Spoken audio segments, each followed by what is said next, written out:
Bueno, muy buenos días, Carlos, ¿cómo estás? Hola, buenos días. ¿Todo bien? Bueno, quería darte la bienvenida a esta ponencia de hoy. Estamos muy ilusionados con esta conexión. Hoy vamos a hablar de tu maravilloso país.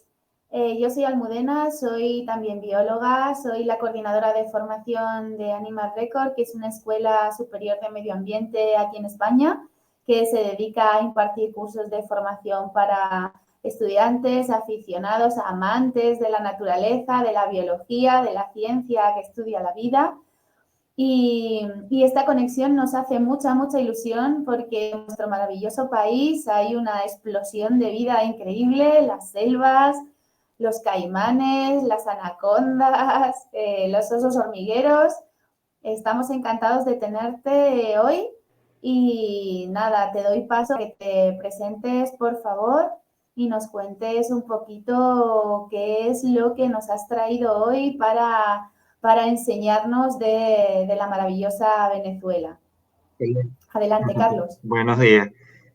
Bueno, en principio queríamos hacer un curso un poquito más extenso, con mayor información, o dar una información un poco más específica, pero hoy les he traído un poco sobre el proyecto de conservación del caimán del Orinoco que se lleva a cabo en Venezuela, específicamente en el estado Apure, y que forma parte del Programa Nacional de Conservación del Caimán del Orinoco. En este caso estamos hablando del cocodrilo intermedio, un verdadero cocodrilo, pero aquí en Venezuela por cultura le llamamos caimán. Y es una especie que está en peligro crítico de extinción. Fue una de las primeras especies en los años 80 declarada la especie más amenazada del mundo y que, bueno, todavía estamos aquí dando lo mejor, muchísimo esfuerzo para continuar este proyecto de conservación que está desde los años 80.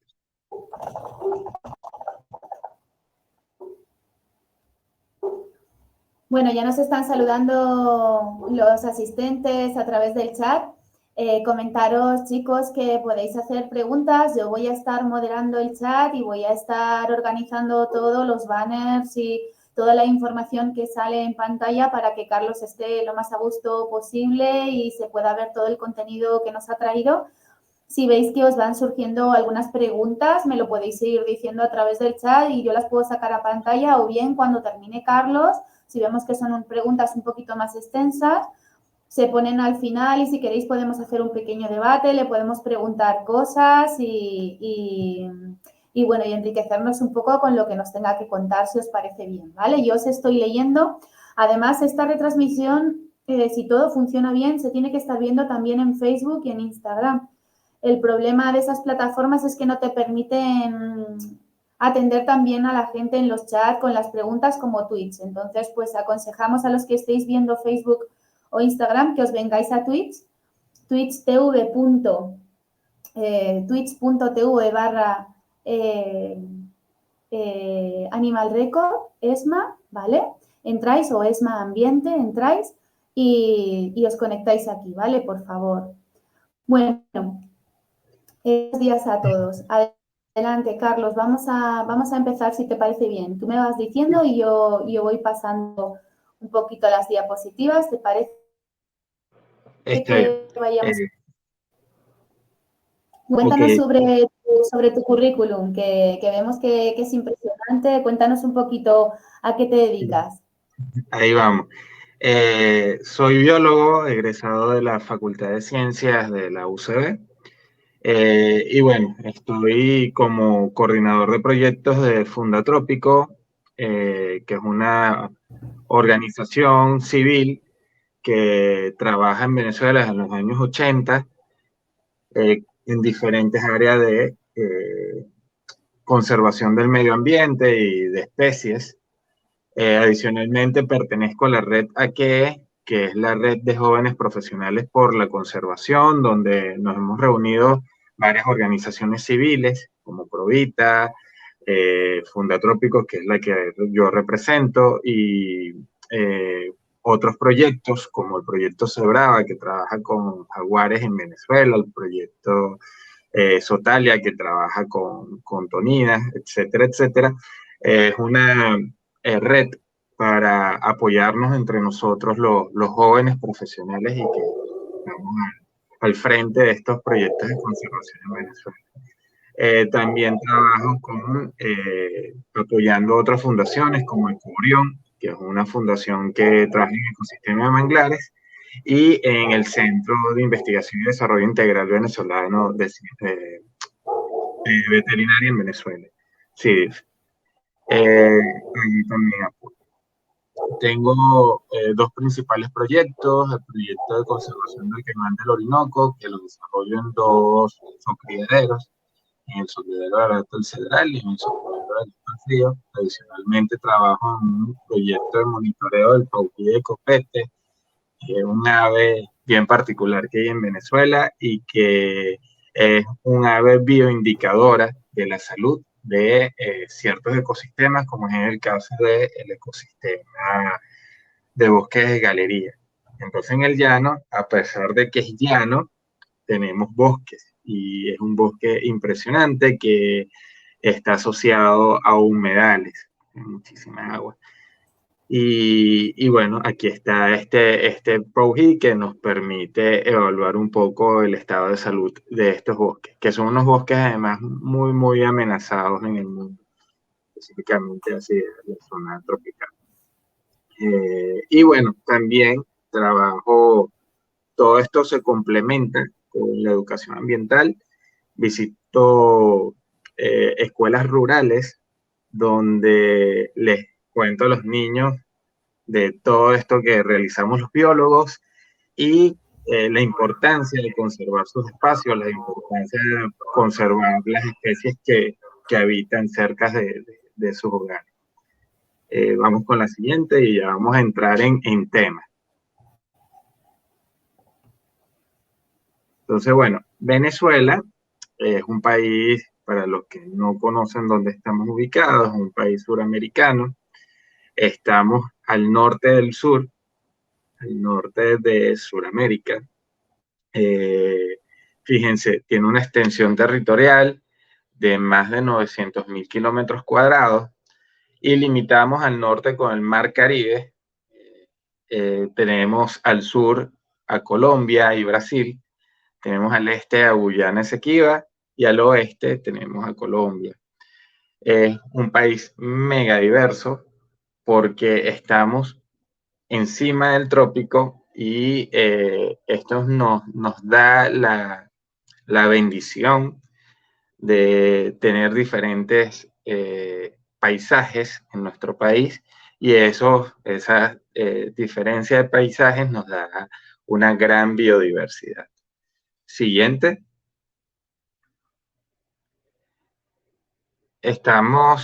Siguiente. Somos un país, como les comento, mega diverso. Estamos entre los 10 países más diversos del mundo, pero, hay un gran pero. Tenemos en Venezuela 205 especies en peligro de extinción. Y eso está reportado en el Libro Rojo de la Fauna Venezolana. De esas 25 especies, 22 son invertebrados que están amenazados. Y dentro de esas 22 tenemos 17 insectos y 5 nidarios, es decir, medusas. De esas 205, las demás son vertebrados. En este caso, la siguiente álbum. La siguiente. En este caso tenemos 283 especies de vertebrados en peligro o en peligro crítico de extinción, de los cuales 82 son anfibios, 46 son peces, 24 aves, 19 reptiles y 12 mamíferos. Dentro de esos 19 reptiles, bueno, tenemos a a nuestros dos cocodrilos, que sería el que llamamos caimán de la costa, que es el Cocodrilus acutus, y el caimán del Orinoco, que en realidad es el Cocodrilus intermedio o cocodrilo del Orinoco. Siguiente. ¿Cuáles son las causas de, en este caso, que estas especies estén amenazadas? Son las mismas causas que en otros países. Una de las principales causas es el comercio ilegal de la fauna, bien sea de los animales vivos o de sus productos o sus partes. ¿Sí? En Venezuela no escapamos del tráfico ilegal. Hay muchísimo en la actualidad tráfico de fauna silvestre que es llevada a, más que todo, Norteamérica y Europa. Especies de animales que para otros países serían exóticos y para nosotros es parte de nuestra fauna silvestre. Otra de las causas es la destrucción y fragmentación del hábitat. En Venezuela, en los últimos años hay una gran explosión de invasiones, de crecimiento, en este caso no planificado, de urbanismos. Aquí le decimos barrios, que amenazan, en este caso, a nuestra fauna silvestre y a nuestra biodiversidad. Otra de las causas son la expansión de las fronteras agrícolas y, bueno, ya como les comenté, las fronteras urbanas. Esto está asociado también a la tala y a la quema. La minería irracional y destructiva. Hay un proyecto en Venezuela que se llama Arco Minero que está poniendo en riesgo nuestra biodiversidad, pero adicionalmente el arco minero es legal, pero también hay minería ilegal y cada día más hay tala, producto y deforestación, producto de la minería. De hecho, hace poco salió un artículo sobre la destrucción de un tepuy producto de la minería ilegal. Tenemos también introducción de especies invasoras que han desplazado a nuestras especies nativas, como es el caso del caracol africano o hace poco la eunomia, que es un coral blando que ha invadido todas las costas caribeñas venezolanas, o el pez león, que también tiene invadido nuestras costas, o en este caso también el mal manejo de algunas especies comerciales, como es el caso de la tilapia. Y por último, tenemos la contaminación. Todo esto trae contaminación que afecta muchísimo a nuestra biodiversidad y que además acelera los procesos de cambio climático. Siguiente. Sin embargo, el escenario no es tan, desde el punto de vista legal, no es tan catastrófico. En Venezuela tenemos 43 parques nacionales, que serían nuestras zonas protegidas, 36 monumentos naturales, que esto representa el 16% de nuestra extensión territorial. Es decir, 15 millones de hectáreas que están bajo protección del Estado y con ordenanzas. Tenemos adicionalmente 7 refugios de fauna silvestre y tenemos 10 reservas de fauna silvestre. Ahí podemos ver en el mapa cómo, dónde están ubicadas cada una de estas áreas protegidas de Venezuela. Hay una gran extensión, más que todo hacia el sur de Venezuela, porque ahí están las nacientes de nuestro gran río Orinoco, uno de los ríos más grandes del mundo y uno de los ríos más grandes de Sudamérica, después del Amazonas. Siguiente. En cuanto a la protección de la vida silvestre, en Venezuela, bueno, hay leyes muy buenas de protección de nuestra vida silvestre. De hecho, en nuestra Constitución, en el artículo 127, habla un poco de la protección del ambiente, eh, que esto asegure adicionalmente un ambiente sano para nuestras generaciones y generaciones futuras, y está como un derecho vivir en un ambiente sano, pero además es un deber como ciudadano proteger este ambiente.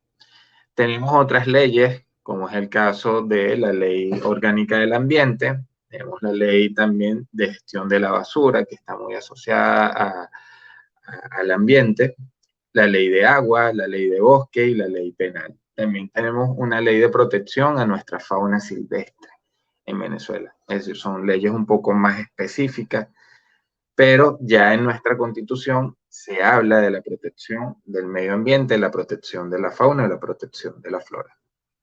Siguiente. Ajá, siguiente. Eso. En cuanto a regiones naturales, en Venezuela podemos encontrar eh, cierta cantidad de regiones naturales en general.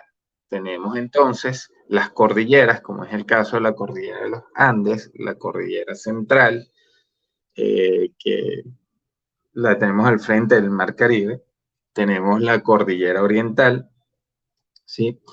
Tenemos el lago de Maracaibo, que de hecho el lago de Maracaibo es una zona de endemismo, ya que queda un poco aislado del territorio nacional por esta cordillera de los Andes, que es espectacular.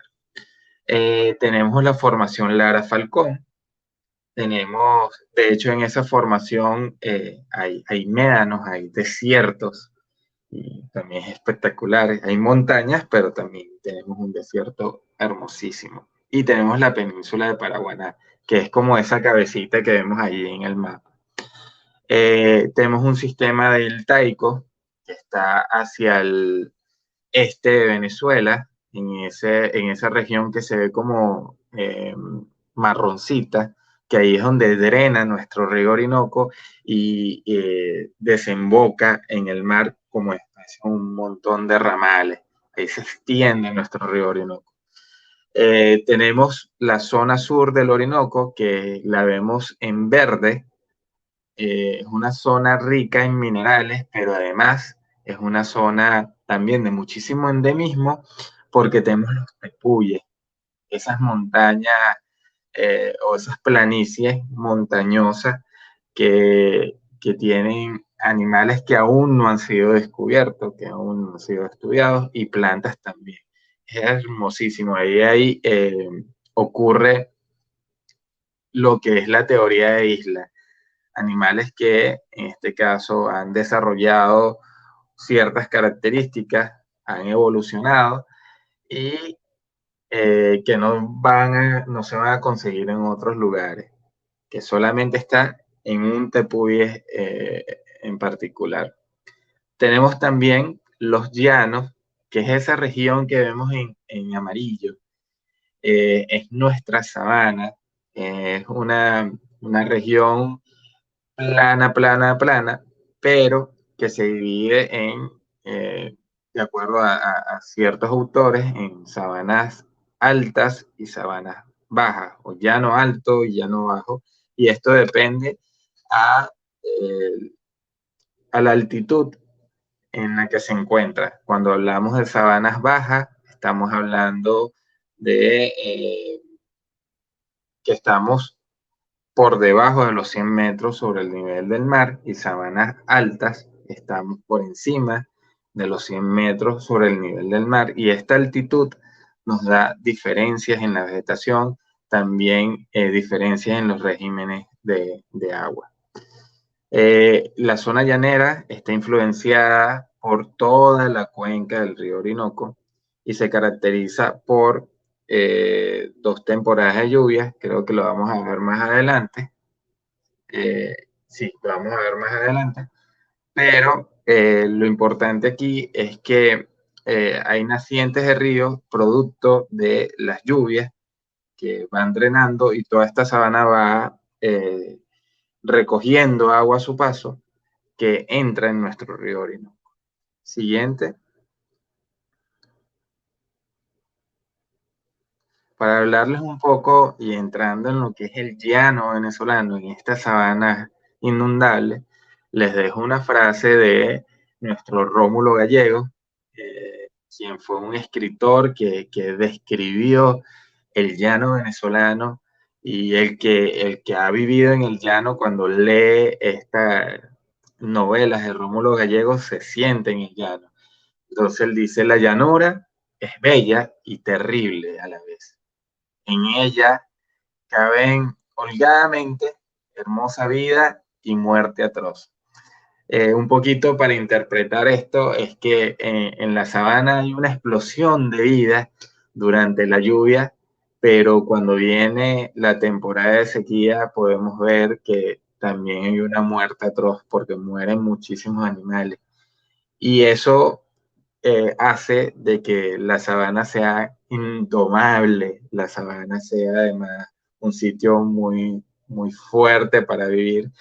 Sin embargo, los llaneros han podido vivir en la sabana durante muchos años y en cierto modo domar a esta fiera llamada llano venezolano. Siguiente. Siguiente. El llano es una región extensa, es una sabana influenciada principalmente por el río Orinoco, uno de los ríos más grandes del mundo, como les comenté, y que además tiene, en la sabana llega el agua que viene de las montañas y se esparce en esa planicie. Eso ocasiona a que tengamos una explosión de diferentes formas de vida, pero adicionalmente que estas formas de vida desarrollen diferentes estrategias, en este caso que le permite la vida en nuestras sabanas venezolanas. Siguiente.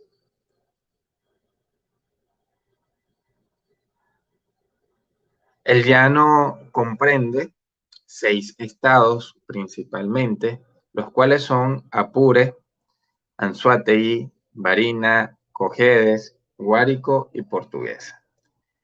Este llano abarca, porque además los compartimos con nuestro hermano país Colombia, este llano abarca 355.112 kilómetros cuadrados, de los cuales el 68%, casi el 70% de esta sabana está en territorio venezolano.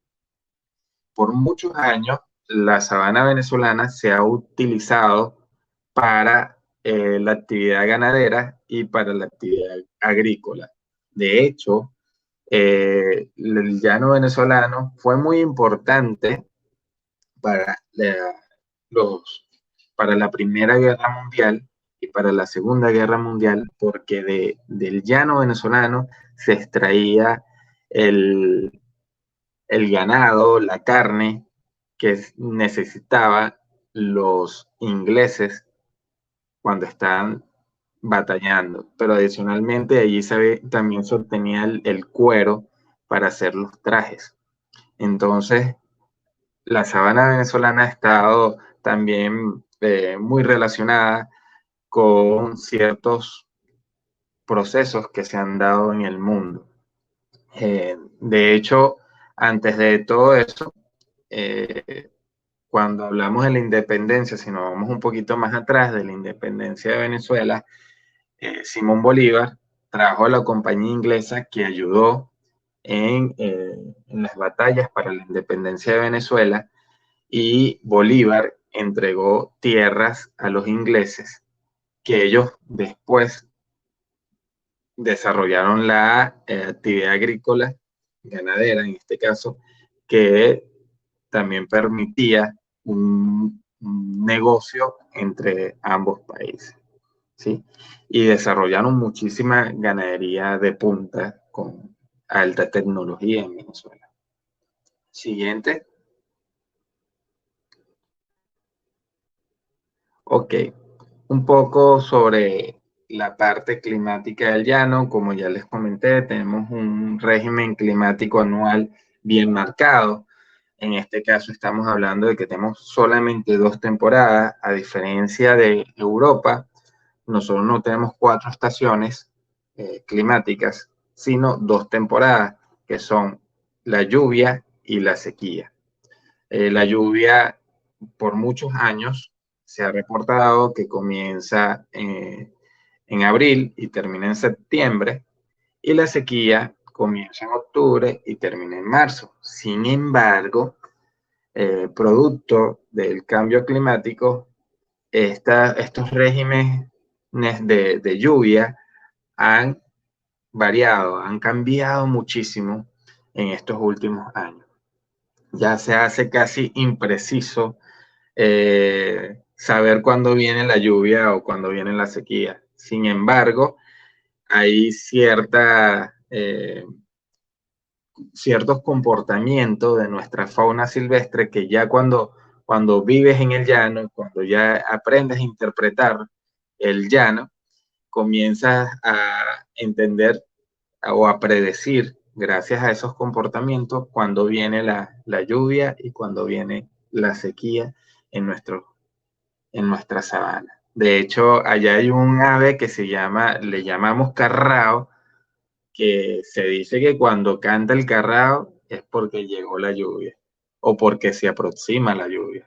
Siguiente. En el llano venezolano, eh, como ya les mencioné, Venezuela es uno de los 10 países más biodiversos del mundo, pero en el llano en particular tenemos una gran biodiversidad.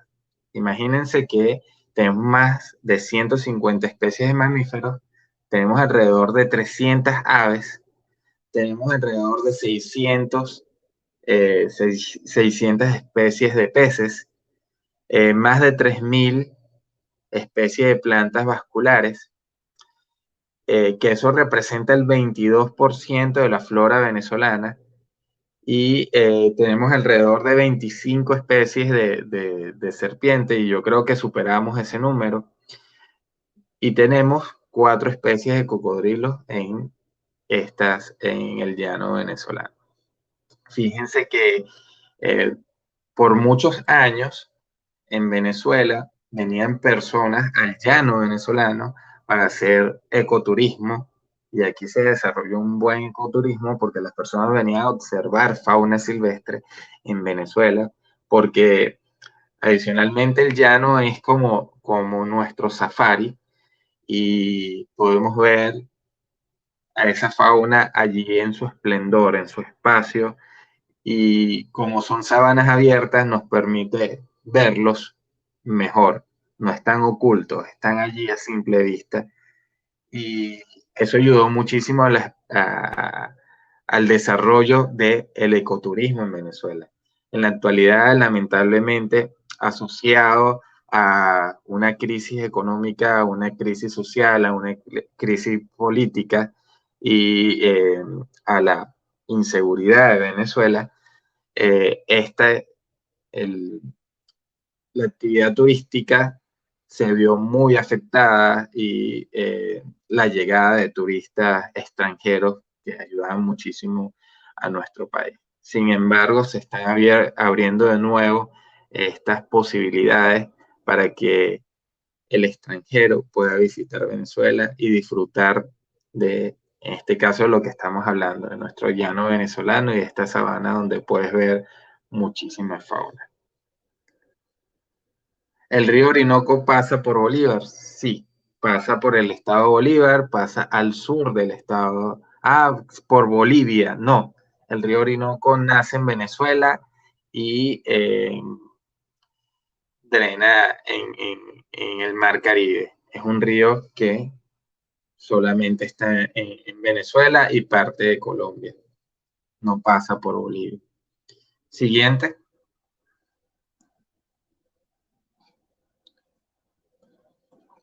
Ok.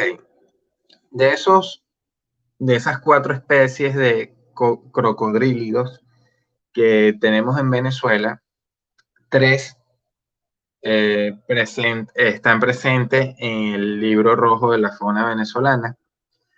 Una de esas especies es usada para aprovechamiento. En este caso estamos hablando del caimán cocodrilus, o como nosotros le llamamos baba, o como le llaman en Colombia, caimán de anteojos.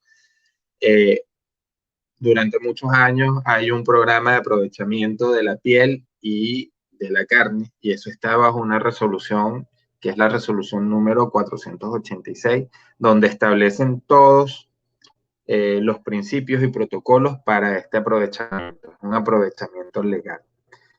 Otra de estas cuatro especies es una especie que está en peligro crítico de extinción.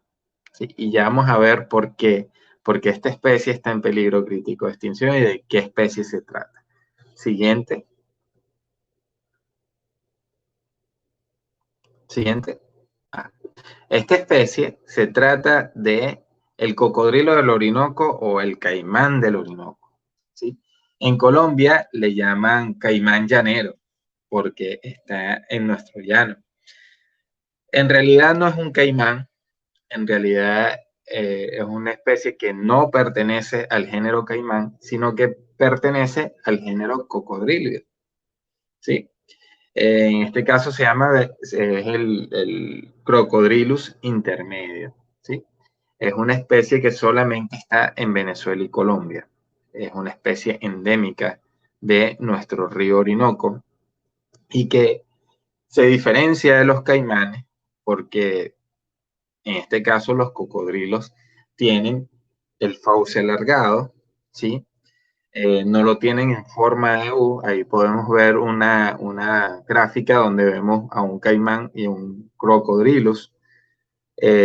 Tiene adicionalmente el cuarto colmillo sobresale, ¿sí? Y no tiene el morro entre los ojos, que en este caso eh, ocasiona de que podamos ver que los ojos están como levantados, ¿no? En el caso de los cocodrilos están un poco más laterales. Es uno de los cocodrilos más grandes del mundo. De hecho, es el segundo cocodrilo más grande del mundo y se encuentra aquí en Venezuela. Vamos a hablar un poquito de su biología y describirlo más a detalle. Siguiente.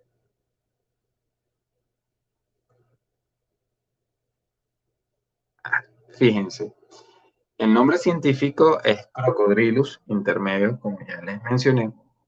Es un animal que puede alcanzar tallas mm, grandísimas. En este caso, Humboldt en los años 1800 reportó un animal de 7 metros de longitud, ¿sí? Estamos hablando de un animal casi que titánico, ¿no? Puede pesar entre 200 y más de 400 kilos. En este caso hay dimorfismo sexual en cuanto a talla y de hecho el aspecto de las hembras es un poquito más estilizado, más fino y eso lo vas viendo con la práctica, viendo tantos ejemplares que puedes notar estas diferencias. La hembra puede llegar a pesar 200 kilogramos o más y el macho puede llegar a pesar más de 400 kilogramos. Podemos conseguir diferencias de colores, test de colores. En este caso podemos ver caimanes amarillos, grises verdosos o negros.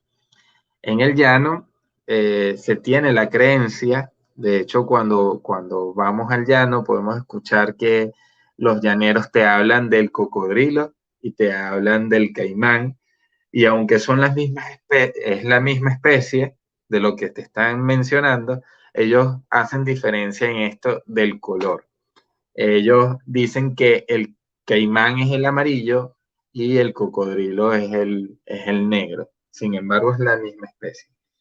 Ellos también describen, los llaneros, los locales, que hay ciertas características de este animal en cuanto a comportamiento, que el que es amarillo siempre se está soleando, no tiene tanto miedo al humano, no es escurridizo, no se escapa y se deja ver. En cambio, el que es negro, ellos dicen que siempre está oculto, que come dentro del agua y que no se deja ver por el humano. Es muy evadizo, siempre se está ocultando.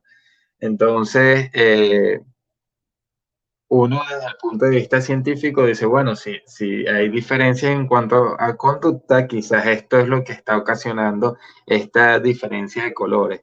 Si el animal es amarillo, o sea, si el animal se asolea muchísimo, recibe todos los rayos del sol, de hecho lo podemos ver en su criadero, que cuando estos animalitos se asolean mucho, se ponen amarillitos y cuando permanecen en la sombra se ponen un poco más oscuros. Entonces, puede haber una asociación allí del comportamiento con el color de los animales. En cuanto a la esperanza de vida, es un animal que se tiene registro de que puede vivir entre 50 y 60 años, son animales longevos. Sin embargo, el registro de mayor edad es una caimana de un italiano que vivía en Apure y esta caimana llegó a vivir 70 años. Y es súper conocida en la historia popular del llano venezolano, se llamaba la caimana de Fadoro, creo que le llamaban la negra y murió un año después de que este italiano falleciera. Otra de las características de nuestro cocodrilo, el caimán del Orinoco, es que su distribución natural está en la cuenca del río Orinoco, es una especie endémica, solamente está en Colombia y Venezuela, y el 70% de su distribución está en Venezuela. Es un animal que está en peligro crítico de extinción, ya esto lo mencioné. En Colombia está casi extinto. Ellos, con mucho esfuerzo, han llevado un proyecto de conservación, al igual que en Venezuela, y han podido repoblar algunas localidades. Está bajo protección del Estado, esto es importantísimo, lo que nos da una figura legal en la protección de este animal. Siguiente.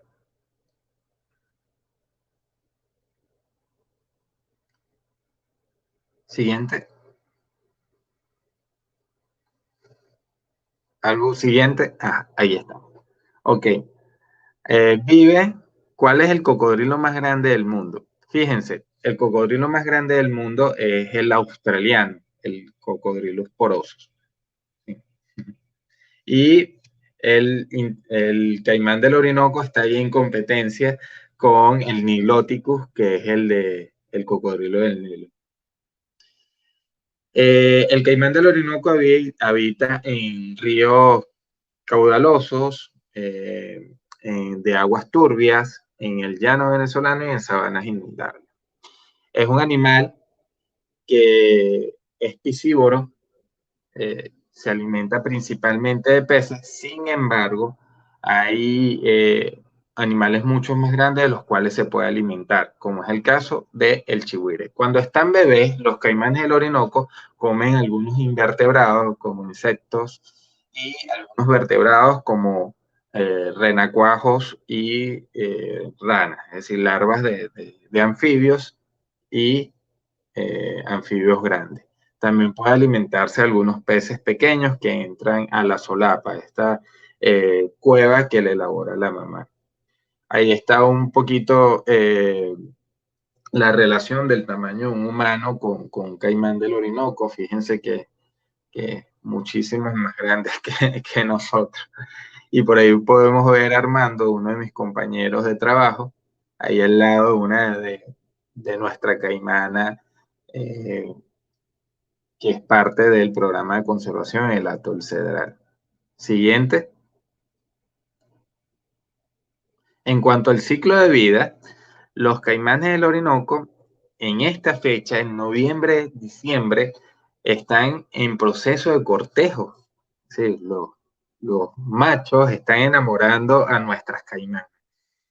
A partir del mes de enero a febrero, que ya estamos dentro de la temporada de sequía, las mamás caimanas comienzan a ovopositar.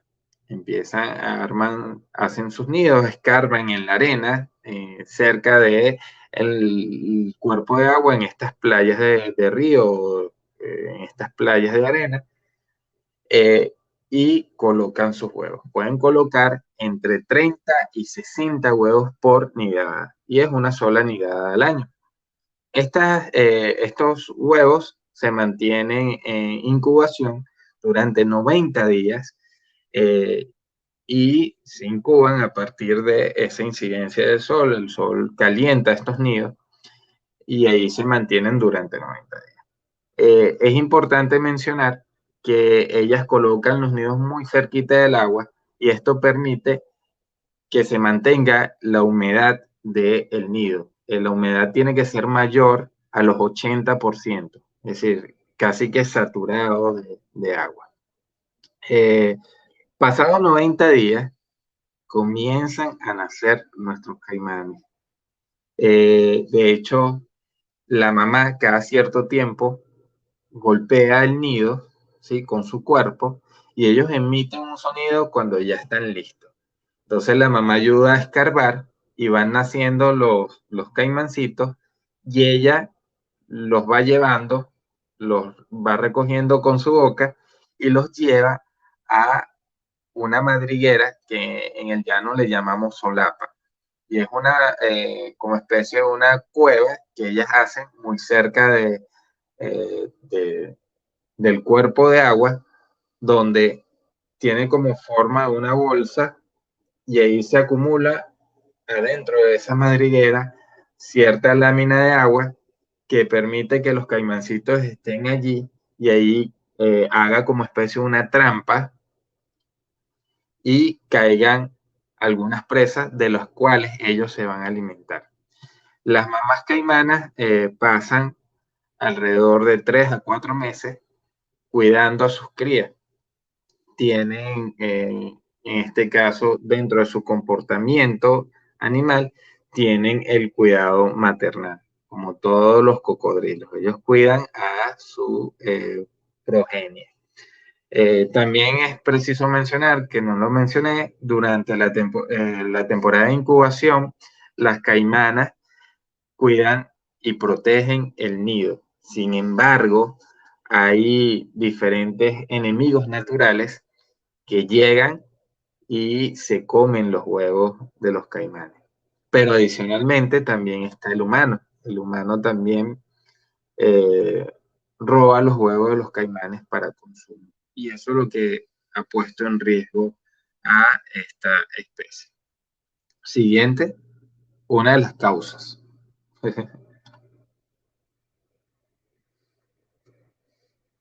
Como todos los reptiles, el caimán del Orinoco depende de del calor, de la temperatura, para la determinación del sexo en el momento de la incubación. Estamos hablando que debe mantener una temperatura el nido entre 30 y 34 grados centígrados en promedio, y en aquellas temperaturas promedio menores nacen hembras, y en temperaturas promedios mayores nacen machos. Ahí tenemos un modelo en la imagen de una incubadora artificial, que es la que está dentro del hato masahuaral, que es otro hato que ya vamos a ver más adelante. Es parte del Programa de Conservación Nacional del Caimán del Orinoco, y donde se hace incubación artificial y luego un levante de los caimancitos. En ese hato fue donde aprendí todo esto que hoy en día desarrollo. Es como, ¿qué es un hato? Bien importante. Un hato es una extensión de tierra donde se desarrolla la ganadería en los llanos venezolanos. Lo que para los americanos, los estadounidenses, sería un rancho. Eh, para nosotros les llamamos hato. Y son extensiones mayores a las 1000 hectáreas. Eso es lo que llamamos hato. En este caso estamos hablando de extensiones por ejemplo, yo trabajo en un hato que son 63.000 hectáreas. Entonces, durante muchos años, como les menciono, se ha desarrollado la ganadería y esto ha ayudado también a la protección de la fauna silvestre porque son sitios privados. ¿Sí? Siguiente.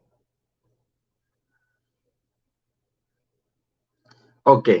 Importancia ecológica del caimán del Orinoco. En primer lugar, son depredadores tope.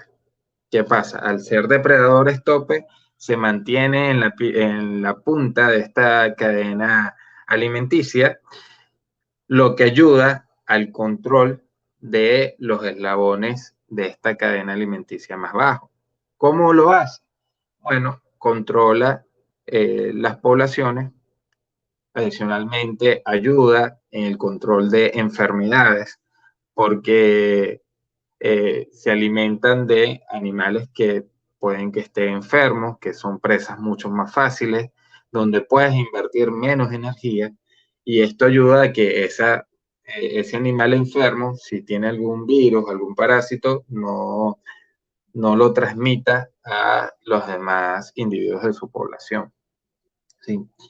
Eh, Al ser un depredador tope, es importantísimo no solo porque regula a, a algunas presas, sino también a otros depredadores, ¿sí? Yo siempre hago un ejercicio con los niños y es que les menciono, fíjense, imaginemos nuestra sabana venezolana donde tenemos en este caso, una especie de planta. De esa planta se alimenta nuestro herbívoro en potencia, que sería el chigüire, que es el roedor más grande del mundo, y de los chigüires se alimentan los caribes, que en este caso son nuestras pirañas. ¿Y quién se alimenta de las pirañas? Se alimenta el caimán del Orinoco, ¿sí? Se alimenta de ese depredador voraz que es la piraña. Pero ¿qué pasa si eliminamos al caimán del Orinoco? Bueno, empieza a crecer la población de pirañas que va a acabar con la población de chigüire y llegará un momento en que el chigüire es un recurso limitante, ya no vas a conseguir tantos chigüires que controlaban y dispersaban las semillas de esta planta en el llano y ya habrá un momento en que el chigüire desaparece, esta planta también desaparece y termina muriendo también sí, chigüire es capibara, termina muriendo el Caribe y todo el ecosistema cambia. Entonces de ahí deriva también esa importancia de ese depredador tope que está allí como pieza clave de nuestra cadena, de nuestra trama trófica o cadena alimenticia y que es importante también para ese ecosistema. El caimán del Orinoco también interviene en el curso del agua, porque durante la temporada de sequía él se va abriendo paso entre la sabana buscando agua, necesita estar hidratado y por su peso, por su tamaño, va abriendo canales de agua. Entonces cuando llega la lluvia, que empiezan a caer las primeras lluvias, estos canales de agua sirven para el tránsito del mismo. Interviene en el ciclaje de nutrientes, como todos los animales. Es parte de nuestro recurso genético y también representa parte de nuestro recurso económico. ¿Por qué? Porque podemos potenciar, en este caso, la presencia del segundo cocodrilo más grande del mundo con ecoturismo, trayendo personas que ayuden también a el desarrollo de la economía en Venezuela y lo más importante de la economía local, que sean las mismas personas de las localidades que te lleven a conocer a este cocodrilo, que te enseñen las maravillas de nuestro llano y que te enseñen las maravillas de nuestro cocodrilo. También el caimán del Orinoco está asociado a nuestra cultura, es de importancia cultural porque en Venezuela hablamos de este animal en canciones. Para el venezolano, eh, si hay alguien que ha sido importante en nuestra cultura ha sido Simón Díaz, y Simón Díaz en una de sus canciones, de las más famosas, habla de nuestro caimán del Orinoco. También se habla del caimán del Orinoco en libros, en poemas, en novelas, y bueno, está retratado adicionalmente en muchísimos murales de Venezuela. Siguiente.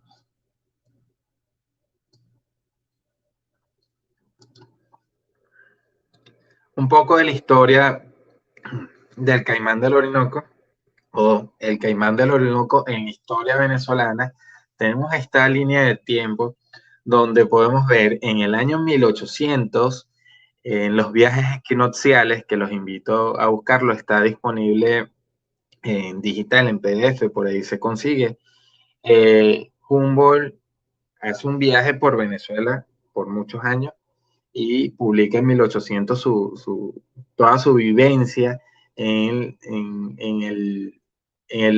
la Orinoquia venezolana, y allí habla de nuestro caimán del Orinoco. Él menciona animales grandísimos, en este caso ahí es donde reporta el animal de 7 metros, pero adicionalmente dice que hay tantos cocodrilos en nuestros ríos que drenan el Orinoco que es imposible que estos animales se extingan, que es imposible que se acabara estos animales. Ya para 100 años más tarde, 110 años más tarde, en 1910, comienza la cacería de caimanes del Orinoco. Y resulta que años previos se habían hecho ensayos para cazar estos animales y era imposible por su fuerza, por su poder, por lo grande de estos animales, pero en 1910, eh, luego de aprender de los locales, las personas comienzan a cazarlo. ¿Pero para qué lo cazaban? La cacería era con fines comerciales. En este caso, la piel del caimán del Orinoco, que era exportada a Europa para las grandes peleterías. Y era una piel que además tenía alto valor por sus características. ¿Sí? Tenía muchísima simetría, poco defectos, y eso la hacía una piel bien importante o de alto costo.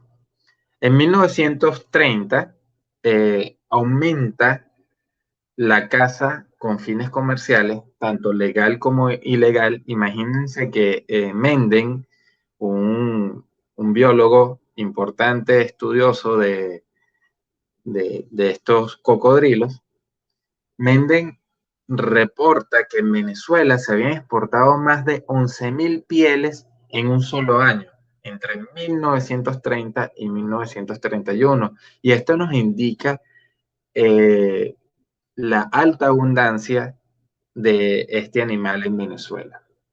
En 1976 inicia la cría de ejemplares en cautiverio, porque ya se venía viendo como una reducción de estos animales, y esto empezó a crear eh, cierta preocupación por algunas personas. Entonces, habían dueños de hatos que decían, bueno, yo voy a criar este animal en cautiverio porque es necesario, porque veo que se están reduciendo las poblaciones silvestres y en mi hato voy a protegerlo, como es el caso de la algodonera en Apure, quienes tenían unos ejemplares de caimanes del Orinoco en custodia durante muchos años.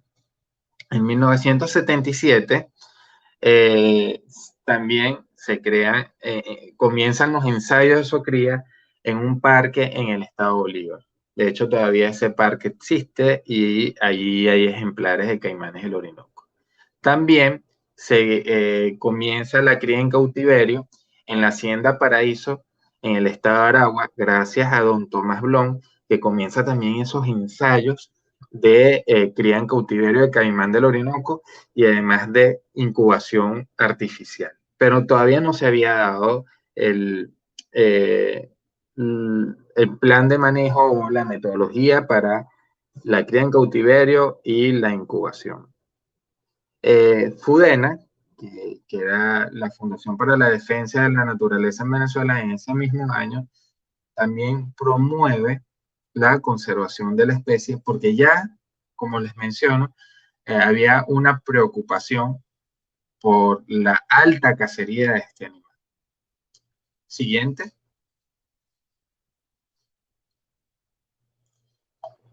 En 1983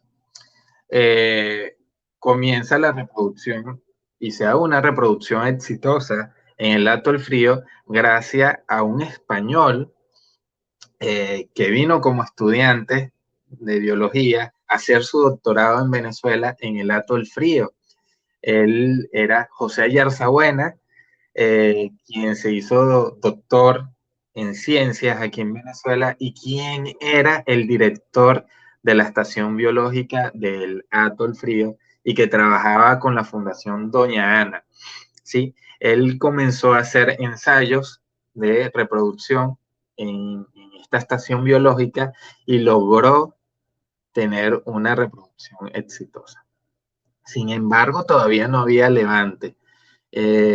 No se había dado la metodología completa. En 1984 se declara por la Red List de la IUCN la especie más amenazada del mundo. En ese mismo año inicia el proyecto de conservación del caimán del Orinoco, pero esta vez en el Hato Mazaguaral, gracias a don Tomás Blom. Don Tomás Blom era un zootecnista de origen alemán, de familia alemana, que era un apasionado por la naturaleza y por nuestro llano venezolano y era el dueño de el Hato Mazaguaral, donde hoy en día también se desarrolla el proyecto de conservación del caimán del Orinoco y que ha sido una escuela para muchos biólogos y veterinarios en manejo de fauna silvestre. En 1985 inicia la cría en cautiverio de caimanes del Orinoco en un zoocriadero que se inaugura en ese mismo año en la Universidad de los Llanos en el estado portugués. En el 88 se declara el Parque Nacional Santos Luzardo. Eso está en Apure.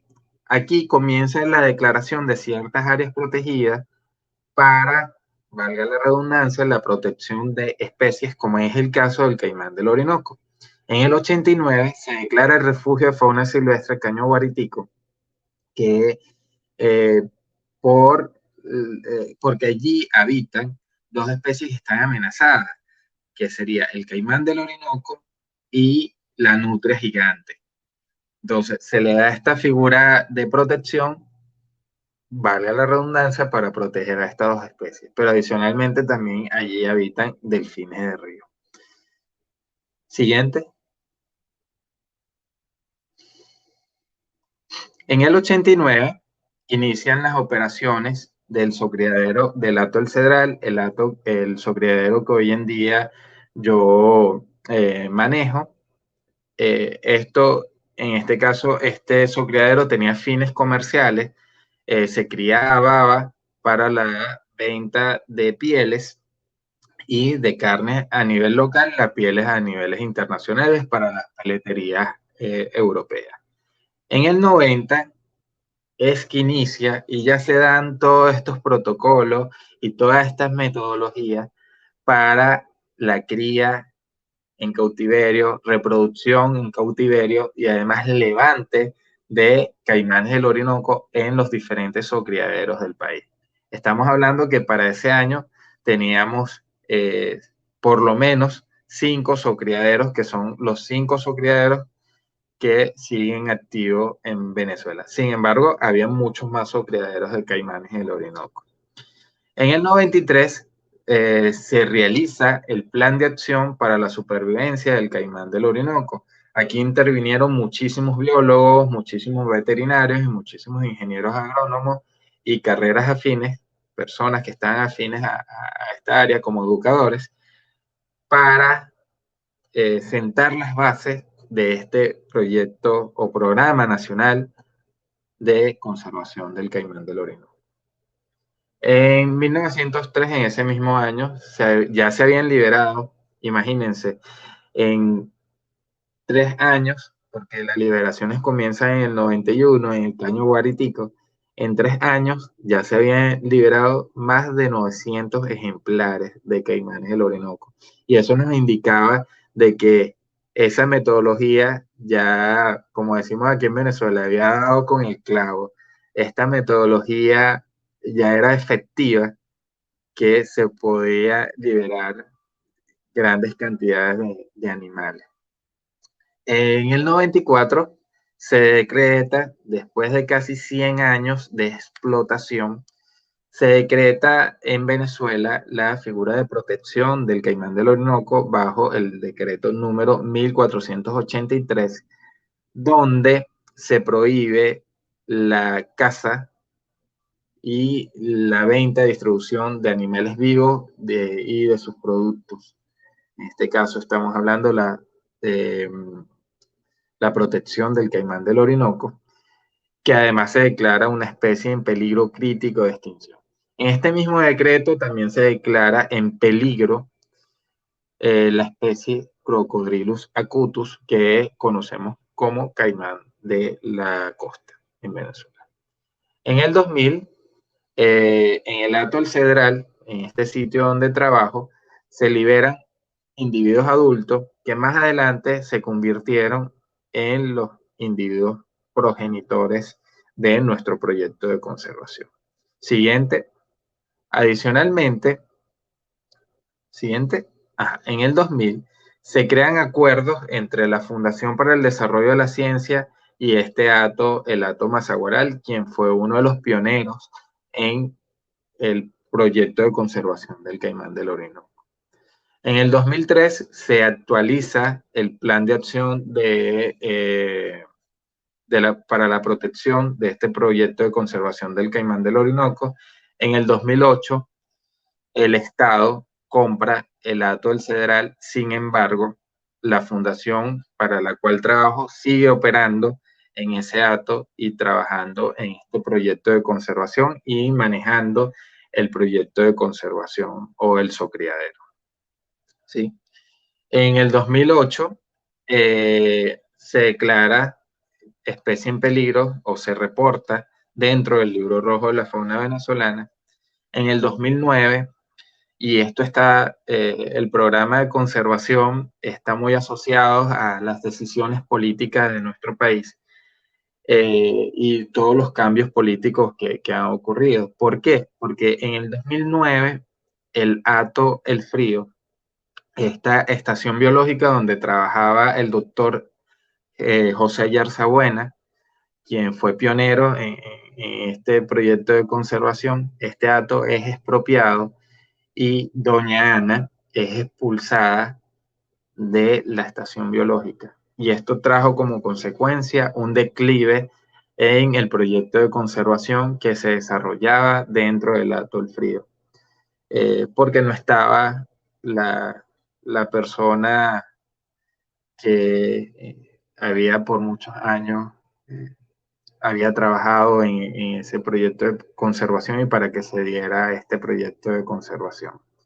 En el 2010 también es intervenido por parte del Estado uno de los hatos donde donde estaba o donde se desarrollaba el proyecto de conservación.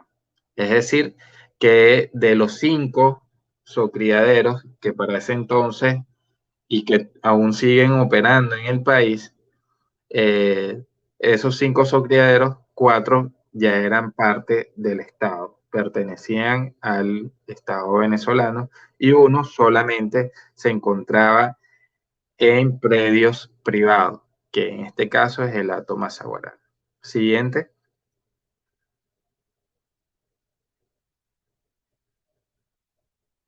Siguiente. Ajá. En el 2012, el socriadero del Hato El Cedral cambia de ser un socriadero con fines comerciales a ser un socriadero con fines conservacionistas. Y allí inicia el proyecto de conservación del Caimán del Orinoco, también gracias a la liberación que se realizó en el año 2000, donde se liberaron animales ya adultos y que comenzaron a ser los progenitores de estas crías que comenzaron a levantar en el 2012 de Caimanes del Orinoco. En el 2017 ya se habían liberado más de 10.000 ejemplares de Caimanes del Orinoco, producto de estos socriaderos, de estos 5 socriaderos o otros socriaderos que también están asociados. Entonces estamos hablando de que en alrededor de 17 años se había liberado una gran cantidad de animales, por lo menos 800 ejemplares al año. En el 2020 caemos en la pandemia mundial, en COVID, y ahí coloco también algo bien importante. En el 2020 muere el ejemplar de caimán del Orinoco más grande del mundo, y estamos hablando de Hércules, un animal que medía casi 5 metros, casi llegaba a los 6 metros, y murió de vejez. Se presume que de vejez. En el 2021, luego del confinamiento y de toda la situación mundial a raíz del COVID, se reactiva el proyecto de conservación del caimán del Orinoco en el Hato El Cedral. ¿Qué ocurrió también? Durante la pandemia se perdieron todos los individuos que estaban dentro del socriadero porque no había personal para el manejo. Murieron todos los individuos que estaban allí, tanto de caimanes del Orinoco como de tortugas continentales. Ese mismo año comienzo a trabajar y a ser parte de este proyecto de conservación y a ser el manejador del socriadero del Hato El Cedral. En el 2021, adicionalmente, se realizó el censo nacional del caimán del Orinoco en el Parque Nacional Sinaruco-Capanaparo y en el río Cogede. Y ese socriadero que les mencionaba, llamado Puerto Miranda, es entregado a una empresa privada luego de que este socriadero estuviese en un estado deplorable, no había mantenimiento. Esta empresa privada reactiva este socriadero que es del Estado. Entonces hay un acuerdo entre una empresa privada y el Estado. Y también se reactiva para el 2021-22 el proyecto de conservación en el Hato El Frío, donde trabajaba el doctor Ayarza Buena. Siguiente.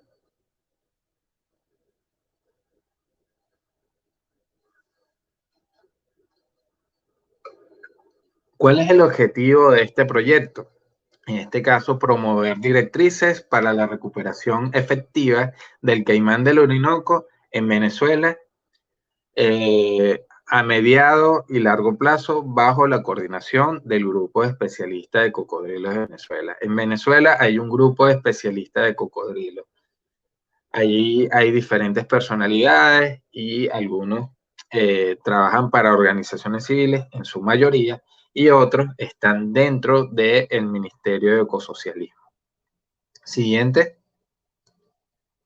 El plan de acción. Siguiente.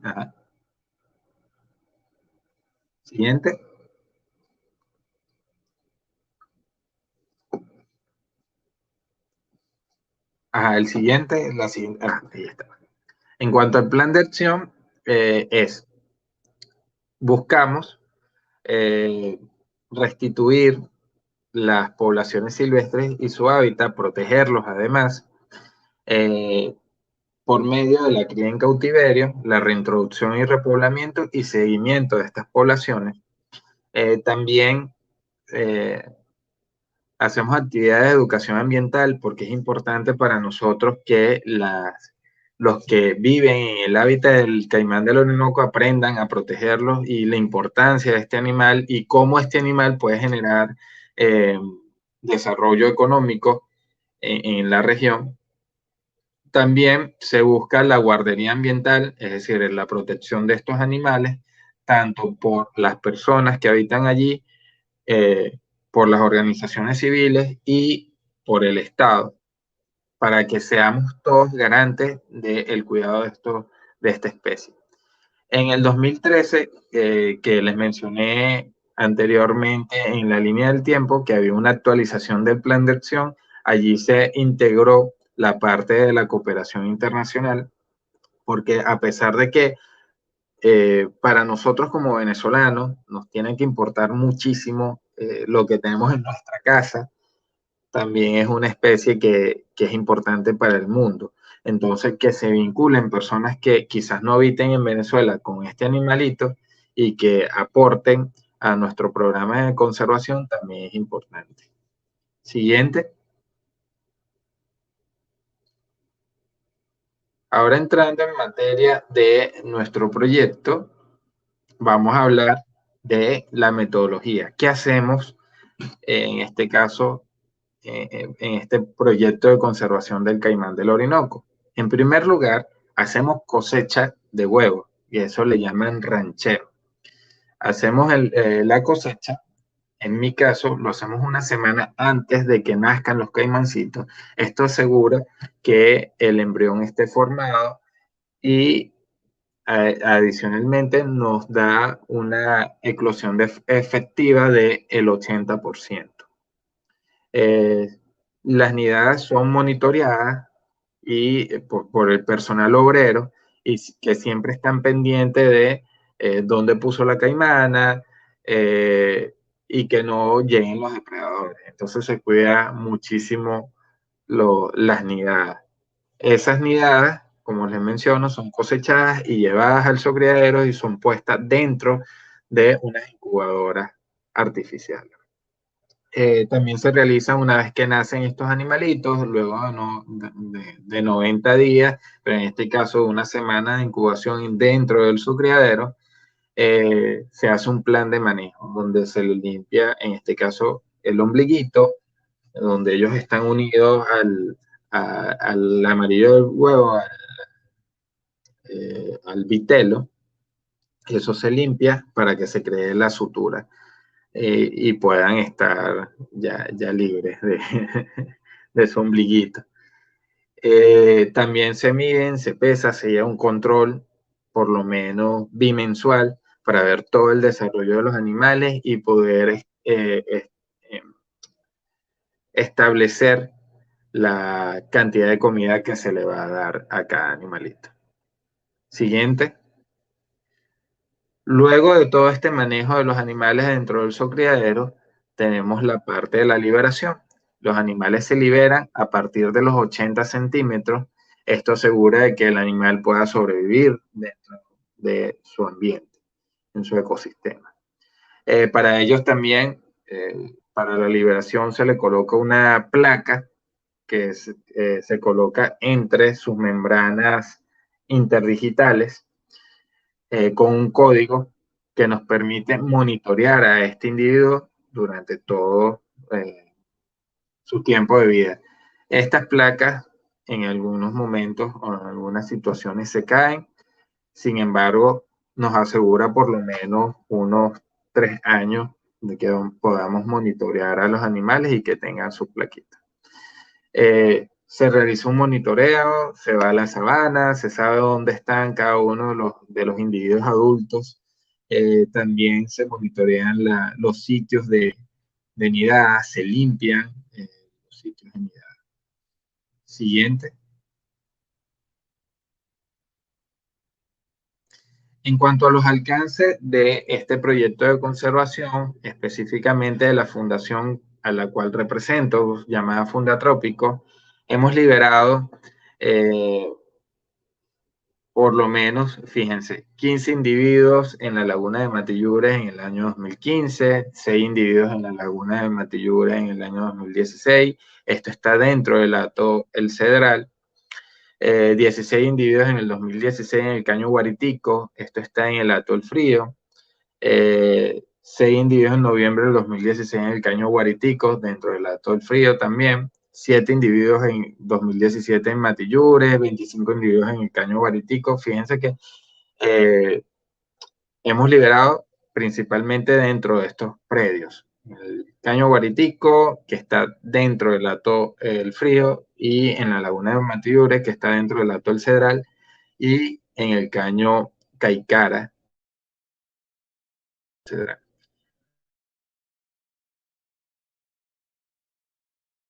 Toras, que está en vida silvestre, no mantenemos en cautiverio animales adultos, solamente tenemos animales juveniles que está en levante.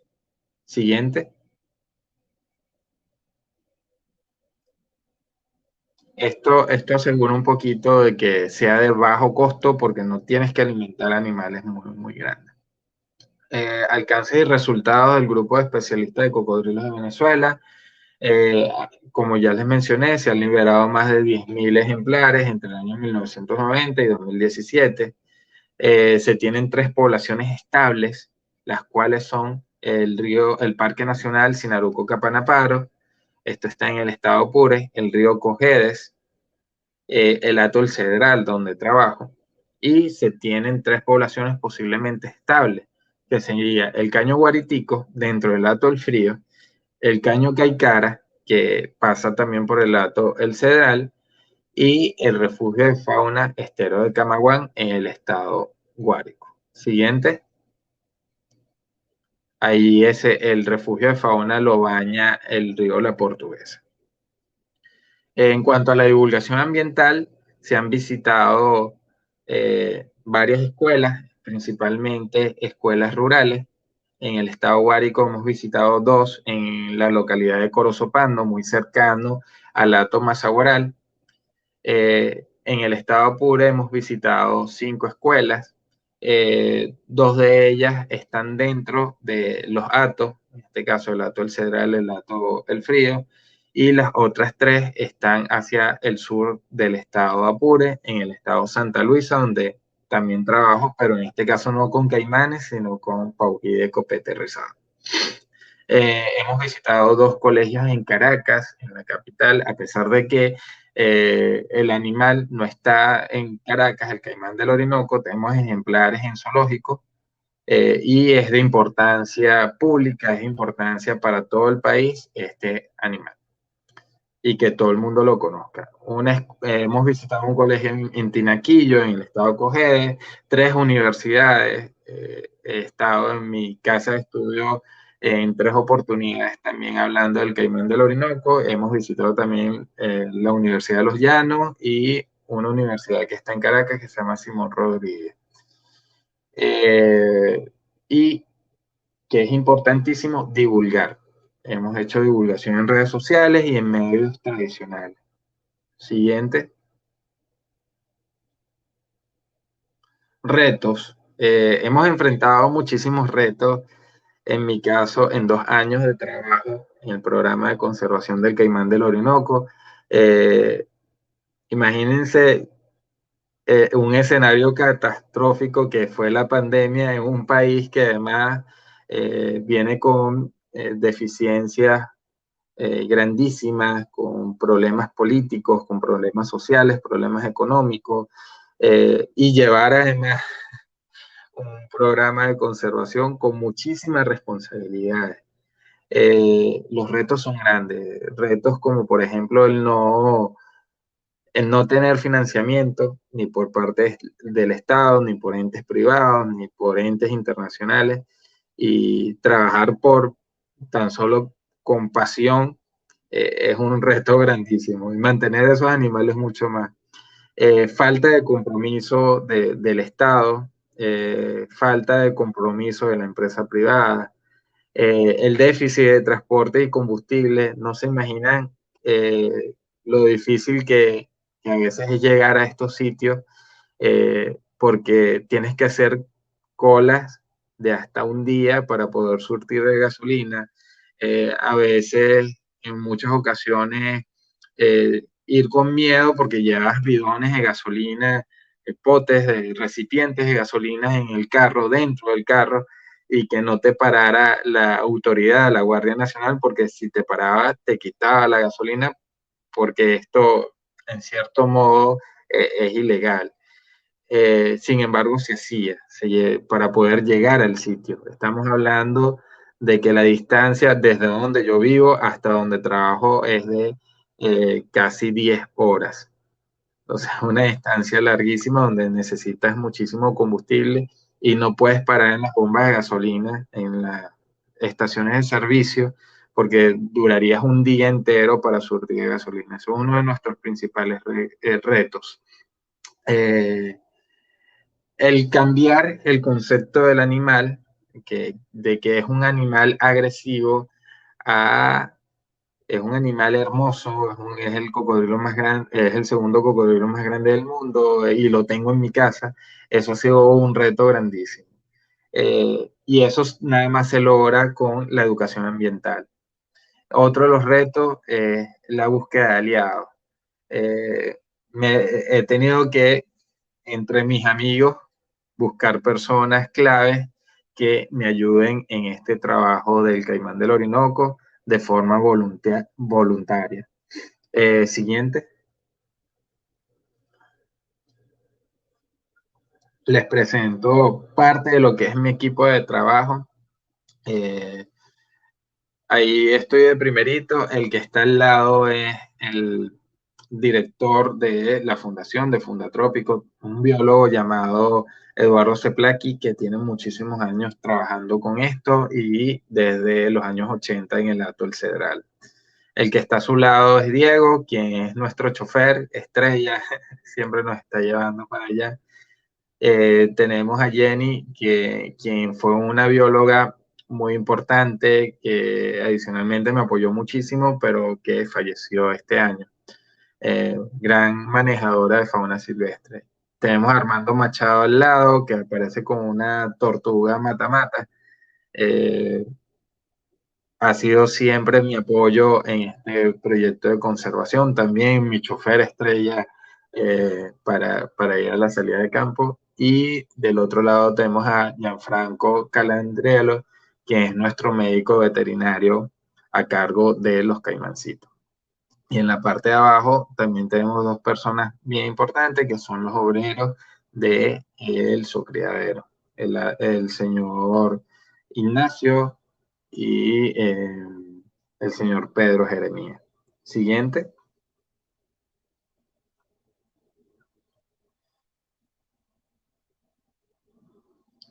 ¿Qué nos motiva eh, a mantener este proyecto de conservación del caimán del Orinoco? Desde el punto de vista personal, ¿qué me motiva a trabajar con este animal? A pesar de que no es nada lucrativo, me motiva, principalmente lo hago por ética profesional. Soy biólogo, con mención en ecología. Me encanta la protección de la vida silvestre, me encanta hacer proyectos de conservación, y eso es lo que más me motiva a trabajar en lo que me he especializado, a pesar de las circunstancias. Tengo una pasión grandísima por la biodiversidad. Me siento identificado con mi nacionalidad y muy orgulloso de ser venezolano, de vivir en estas tierras, en estas pampas, en este sitio con tantos paisajes, tantas bellezas, tantos animales y plantas, y un país tan rico como este.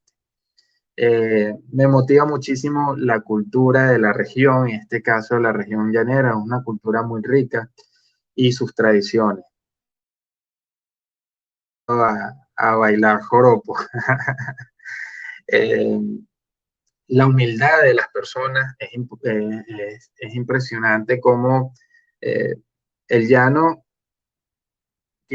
tiene un gran número de personas que son de muy bajos recursos y es muy bonito cuando llegas a estos sitios y la persona te da lo poco que tiene, te ofrece un café, te ofrece una arepa, te trata como un rey, y lo poco que tiene te lo da. Eso te motiva a seguir trabajando allí y a dar el 100% de, de ti para trabajar con, con la protección de la fauna en ese sitio. Como les menciono, todo esto me motiva, todo esto me hace, me hace pensar seguir trabajando con este animal, y con la protección de todos los animales que están dentro de el llano venezolano y en Venezuela, a pesar de todas las circunstancias que se puedan dar. Siguiente.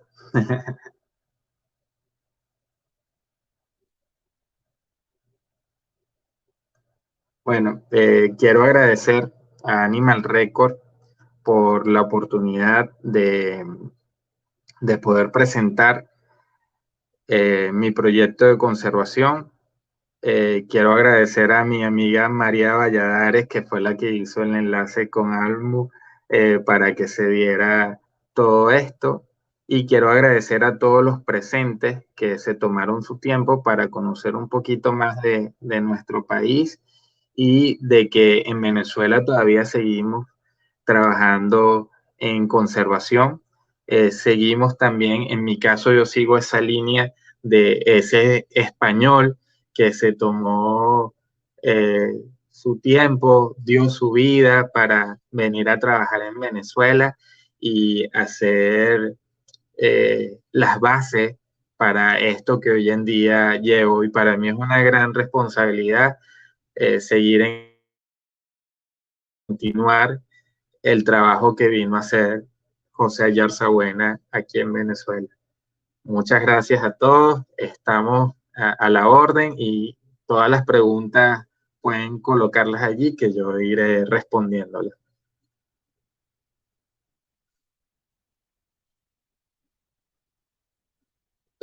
Almu, no te escucho. Creo que tienes el micrófono apagado. Ahora, Ahora sí. ahora. Muchísimas gracias, Carlos. Ha sido muy, muy bonita la presentación. La verdad que nos has acercado a una realidad de conservación que nosotros aquí en España desconocemos totalmente. Es increíble pensar que un país tan biodiverso como Venezuela, que se encuentra en la zona climática y ecosistémica de mayor biodiversidad del mundo y sin embargo tenga recursos tan limitados y necesite de un gran plan de conservación, quizá impulsado de manera más profesionalizada, como quizás aquí que existen subvenciones, existen centros de investigación, existen y quizás nuestra biodiversidad no requiera de tanta infraestructura. Sin embargo, vosotros, pues bueno, trabajáis de una manera realmente admirable, admirable. Así que os te doy las Creo gracias que se quedó por paralizado el conservar video. esas pequeñas joyas de la naturaleza tan maravillosas que son patrimonio de todos, de todo el planeta. Y bueno, yo desde aquí te doy las gracias por acercarnos a tu día a día allí en Venezuela. Aquí hay gente que nos está diciendo bueno, que gracias, que ha sido maravilloso, que ha sido muy interesante. Bueno, dicen que el proyecto es muy interesante. Yo os quería comentar que, bueno, que podéis contactar con Carlos para cualquier duda, para cualquier consulta. Os voy a dejar aquí sus datos de contacto por si queréis acercaros a sus redes sociales y mandarle un mensaje, si queréis llamarlo por teléfono, si en algún momento pensáis viajar y queréis echar una mano, pues bueno, yo os dejo aquí su contacto para que podáis hablar con él y bueno, y poneros en común Bien ideas. importante, soy guía turístico en Venezuela y el que quiera venir a visitar a Venezuela podemos hacer un plan para que conozcan estos sitios maravillosos. Hay diferentes sitios. Yo me apunto, ¿eh? Yo ya, ya estoy planificándome con María. Gracias, María, que es una alumna de nuestra escuela venezolana y ella es amante de la naturaleza y gracias a ella pues hemos podido conectar. Ella estaba muy interesada en que viéramos la maravilla de su país, ¿no? Y bueno, gracias a ella hemos podido hacer esta conexión que luego quedará colgada en redes y se podrá ver en diferido por si se la queréis pasar a compañeros o amigos que puedan estar interesados en ver este proyecto de conservación, pues se agradece mucho que difundáis. Os pasaremos el link de YouTube para que podáis conectaros. Por aquí nos dicen, me encantaría poder ayudar y trabajar contigo allí, sería maravilloso. Sí, la verdad que sí. A ver, por aquí nos dicen más cosas. Soy estudiante de biología y ver las dificultades que ha tenido para seguir con el proyecto y cómo aún así jamás te ha rendido, da muchísimos ánimos para seguir luchando por la conservación y el estudio. Sí, bueno, nuestro trabajo en general, el de los biólogos, ¿verdad, Carlos? Es muy pasional. Nosotros somos amantes de la naturaleza, amantes. Pase lo que Sí, pase, siempre estamos ahí. así es. Y como dicen, lo que no nos mata nos fortalece, ¿no? Eso nos ayuda también a crear herramientas que nos permite hacer, aumentar o hacer más eficiente en nuestro trabajo. Lo otro que no mencioné, la distribución del caimán del Orinoco también está en zonas de conflictos. Entonces, trabajar en una zona de conflictos es bien interesante, ¿no? Cuando hablo de conflicto es porque lo compartimos la distribución con Colombia y hay zonas donde hay guerrilla. Entonces, zonas donde no te hemos permitido entrar o donde hay que ser muy político para poder entrar. Sí, sí, sin duda las dificultades son todas, ¿no? Y el trabajo por hacer es grande, es grande.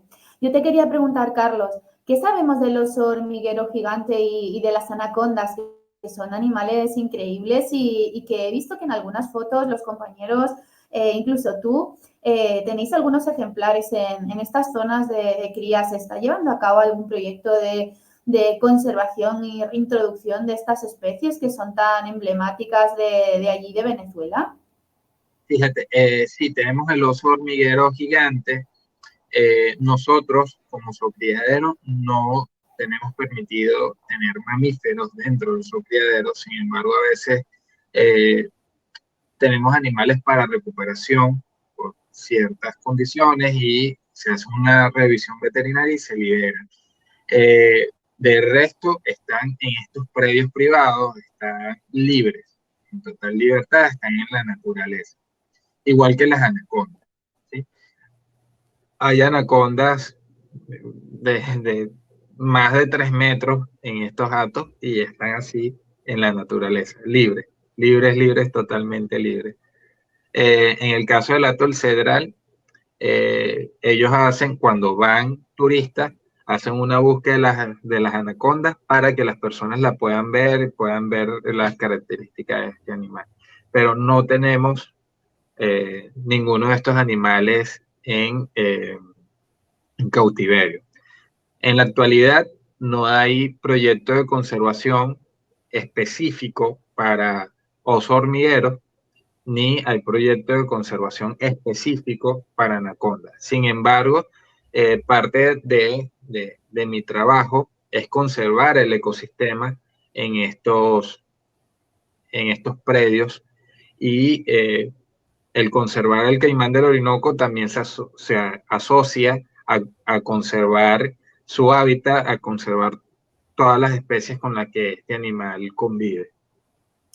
Claro, aquí digamos que el caimán del Orinoco sería un poco la especie bandera, Sí, bajo la cual, digamos, habría un paraguas de otras especies y del propio ecosistema. Al proteger el ecosistema, proteger el caimán, se protegen el resto de especies que conviven con él, ¿no? Sería un poco una sí, especie de paraguas y a su vez bandera del ecosistema del hato. Claro, entiendo, entiendo. sí. Y o sea que estos animales realmente están en la naturaleza y lo que se trata un poco es de proteger el hábitat para que ellos también se vean beneficiados. Sí, y hacer un buen manejo. Eh, lo, lo, lo bueno en este caso de la ganadería venezolana es que es una ganadería amigable con el ecosistema, ¿sí? Por muchos años se ha desarrollado de esa manera, no es una ganadería intensiva, sino que es una ganadería extensiva. El ganado está en corrales extensos en la sabana. Entonces, puedes ver que no hay eh, esa presión o esa explotación de, de la sabana, ¿sí? Y es amigable con los animales, con el ambiente que O sea que si algún caimán o alguna anaconda se come a alguna vaca, no pasa nada, ¿no? no, es que realmente no llegan a comerse las vacas porque son muy grandes. Son, Las entonces, crías a lo mejor alguna vez las crías, o sí, no. las crías sí, sin embargo, las crías están en corrales un poco más pequeños. Lo que sí hay es en este caso ataques por parte de los jaguares y de los pumas. Ah, Pero los invito también a seguir al proyecto Cebrava, que lo lleva María Fernanda Puerto Carrillo, y quien ha elaborado estrategias en Venezuela para mitigar el conflicto con eh, jaguares. Lo del letreo se llama, el proyecto se llama C Brava, Sebraba, C Brava. a ver, que lo voy a poner en pantalla. La hemos invitado a María Fernanda, ¿eh? Queremos que nos Sí, hable de jaguares y de pumas y que nos hable de felinos, a ver si ella en algún momento tiene un huequito y quiere venir, porque estaría súper bien poder hablar de los jaguares, que es un animal claro, impresionante también y bueno, que también ha estado muy amenazado, ¿no? Y poco conocido, además animales muy demonizados, los cocodrilos, las anacondas, los depredadores en general, son animales muy demonizados precisamente porque a veces consumen estas presas domésticas, estos animales, y la gente los tiene miedo, ¿no? Les tiene recelo, no son objeto de conservación muchas veces o porque el público no les tiene mucha simpatía, sobre todo los reptiles, pero también sí, a veces los felinos, sí, sí. sí. ¿Lo Entonces, notas tú eso? ¿La gente tiene miedo a estos animales en general? bueno, el caimán del Orinoco sí, sin embargo, dentro de mi experiencia, he podido transmitir esta misma pasión que siento por estos animales, se la transmito a las personas. Eh, Hace un año ya había un niño que cuando le pregunto sobre el caimán del Orinoco, me dice, no, eso es una especie, es una fiera, hay que matarlo, tiene que desaparecer. Unos meses después, empecé a llevar al niño al criadero a que empezara a interactuar con estos animales y terminó siendo uno de mis mejores aliados, porque era el que cuidaba a los caimanes, le buscaba presas vivas y se las colocaba allí para que los caimancitos aprendieran a cazar y se distraía muchísimo atendiendo a los caimanes. Lamentablemente el niño se mudó de Hato y ya no lo tengo conmigo, pero siempre que voy al Hato llevo a los niños al socriadero para que ellos tengan esa conexión y además sean ellos los garantes de la protección de los animales y sean ellos los que se preocupen por esos animales y se conecten, se involucren. Vean, de hecho, una de las estrategias que tengo para hablar del caimán del Orinoco es por comparaciones. Entonces, mira cómo son tus ojos, cómo son los ojos de ellos, se parecen a los tuyos. Ah, mira, pero aquí hay una diferencia. O mira cómo es su nariz. Y empiezo a hacer comparaciones y eso ayuda muchísimo a que ellos se conecten con los animales. Nosotros siempre decimos, bueno, el lema de la escuela es la conservación de la naturaleza a través del conocimiento. Tú no puedes conservar algo si no lo conoces y no lo Claro, puedes conocer si alguien no te lo enseña. Entonces, claro, la educación ambiental es uno de los pilares básicos de la conservación de las especies. Si nadie te enseña eh, la riqueza ecosistémica, la importancia, que los animales al final, si son cazadores, cazan porque tienen que cazar, no tienen maldad, no son perversos, ¿no? No hay que atribuirles condiciones humanas a los animales, ellos hacen lo que tienen que hacer y al final la gente acaba perdiendo ese miedo y viendo las cosas como son. Mira, nos dice Ana si se aceptan voluntarios en alguno de los actos y que qué formación es necesaria para trabajar en ellos. Ok, eh, por los momentos no tengo ningún tipo de programas de voluntarios, ¿sí?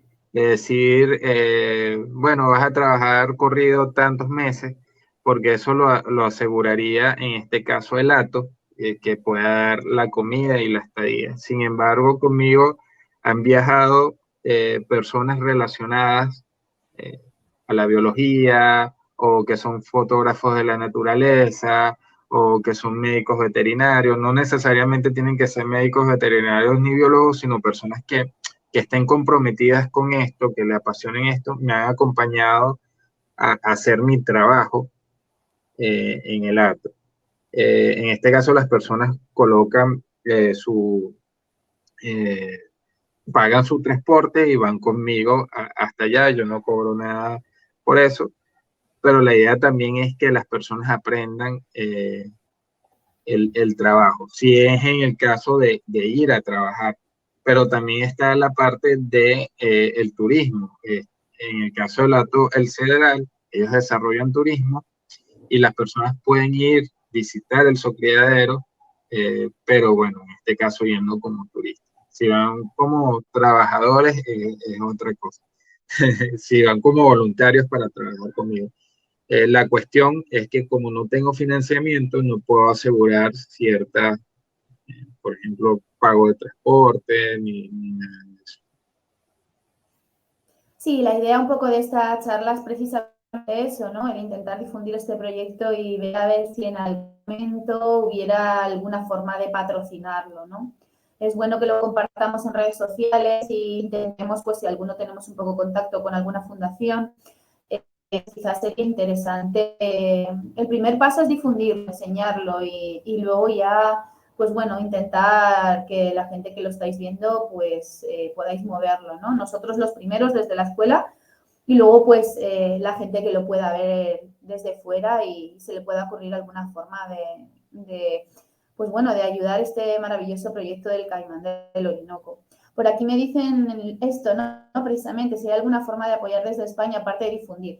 Bueno, en principio la fundación está recibiendo algún tipo de dinero a modo de donaciones. ¿Tenéis forma de hacer donaciones o todavía no lo habéis puesto en funcionamiento? Bueno, hace un año sí recibimos ciertas donaciones a través de monederos digitales, como por ejemplo PayPal, que nos ayudaba muchísimo a poder viajar, por lo menos pagar los costos de los viajes para hacer monitoreos, para hacer todo el manejo sanitario de los animales, para llevar al médico veterinario. Sin embargo, este año no hemos recibido ningún tipo de donaciones. Abrimos un GoFundMe para poder financiar el proyecto, pero no fue exitoso. Este año nos hemos mantenido, en este caso, yo trabajo como guía turístico y aprovecho los viajes y el gasto, por lo menos en transporte, que es lo más costoso, eh, se, se- se me hace más sencillo, porque viajo con el turista y me termino quedando allá y luego con el pago como guía turístico me regreso, pago mi pasaje de regreso y sale mucho más económico. Estamos hablando de que, por ejemplo, si hablamos de costo, el viaje desde donde vivo hasta donde trabajo son $80 y de vuelta. Entonces, es un costo grande, ¿no? Eh, pero bueno, se hace el esfuerzo y uno va hasta el sitio. Allá, como les mencioné, contamos también con obreros, que son los manejadores de los animales, los cuidadores, pero siempre hace falta la parte profesional, que es hacer monitoreo de las poblaciones y hacer el seguimiento del crecimiento de los animales con las medidas sanitarias. Desparasitar, colocar vitaminas, limpiar los animales, todo eso se hace. Descartar enfermedades.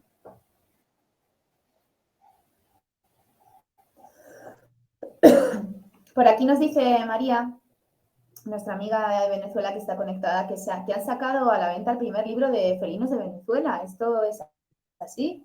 Sí, sí, sí. En Venezuela hace poco, este es el segundo, es la segunda edición de Felinos de Venezuela. Está disponible si se meten en las redes sociales de Proyecto Cebrava, ahí van a poder conseguirlo.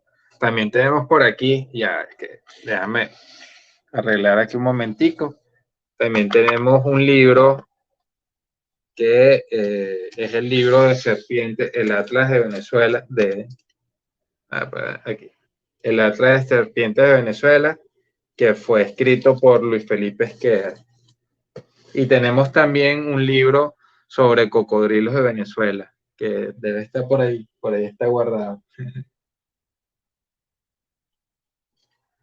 En eso sí hemos tenido bastante desarrollo en el caso de editoriales sobre fauna.